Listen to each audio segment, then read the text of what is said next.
E aí, pessoal, tô vindo aqui para mostrar para vocês o Elvis, minha calopsita, muito animado. Brincadeira. A gente tá vindo aqui para falar sobre um poeta, Fernando Pessoa, que é o tema do nosso trabalho, eu e meu amigo Guilherme. E eu queria dizer que é a primeira videoaula que a gente tá fazendo e qualquer erro aqui, a galera aí perdoa a gente, porque a gente nem é ator de televisão e nem diretor de filme para poder saber fazer essas coisas não. Então, vamos começar. Manda aí, Gui. Bora, Rafa.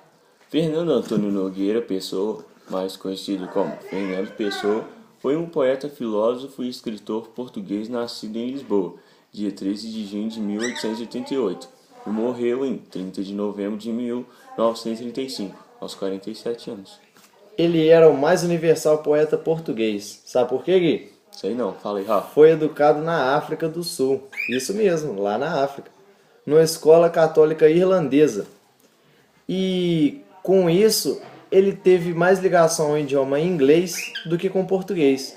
Foi assim que ele iniciou suas obras. O crítico literário Harold Bloom considerou Fernando Pessoa como um Whitman renascido e o incluiu no seu cânone entre os 26 melhores escritores da civilização ocidental. E olha só, não era da literatura somente portuguesa, também da inglesa. Das 4 obras que publicou em vida, 3 são de língua inglesa. Fernando Pessoa traduziu várias obras em inglês para o português e do português para o inglês. Então, enquanto poeta, escreveu sobre múltiplas personalidades, como Ricardo Reis, Álvaro de Campos e Alberto Caeiro, que eram considerados heterônimos, sendo esses últimos objeto da maior parte de seus estudos sobre a sua vida e obra. Robert Hess, que era um poeta americano, disse o seguinte: outros modernistas, como Yeats, Poe e Eliot, inventaram máscaras pelas quais falavam ocasionalmente. Já Pessoa inventava poetas inteiros.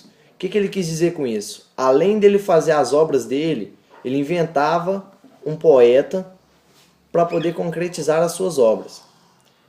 No dia 27 de novembro de 1930, ele fez uma das suas principais obras, a Autopsicografia, que era mais ou menos assim: o poeta fingidor finge tão completamente que chega a fingir que é dor, a dor que devera sente.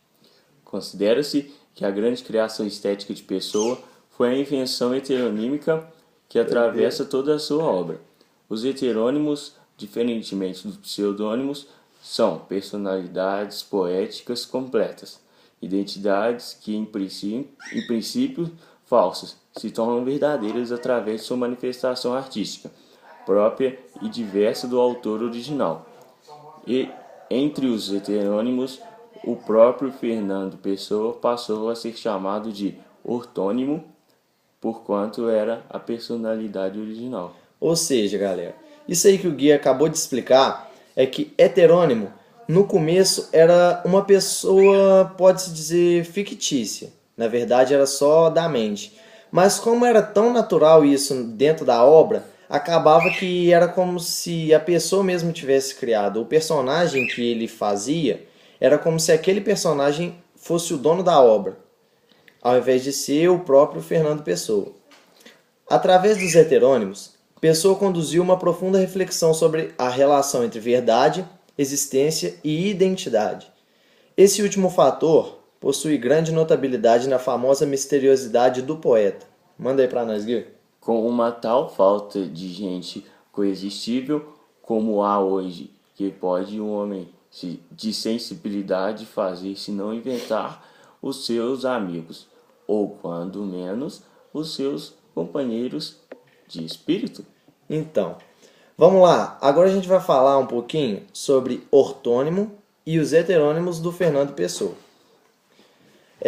Em diversas autorias do Fernando Pessoa, ele usou heterônimos nas suas obras.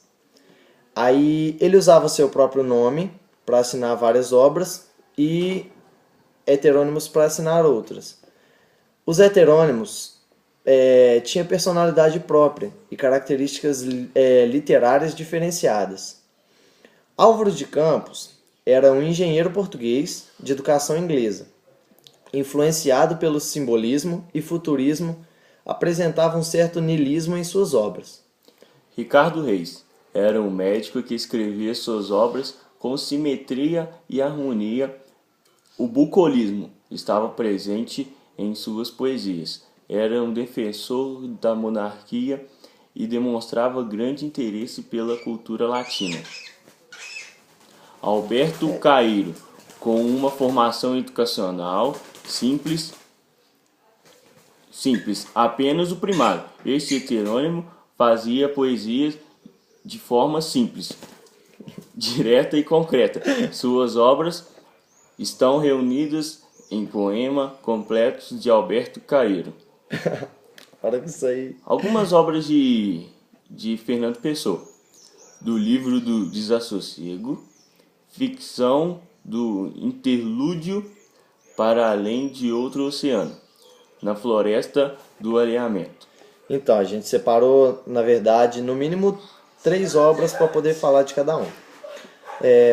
As obras dele foram essas que o Gui citou, e agora a gente vai falar as poesias, que foi a que eu citei em um pedaço, a Autopsicografia, Mensagem e Vendaval.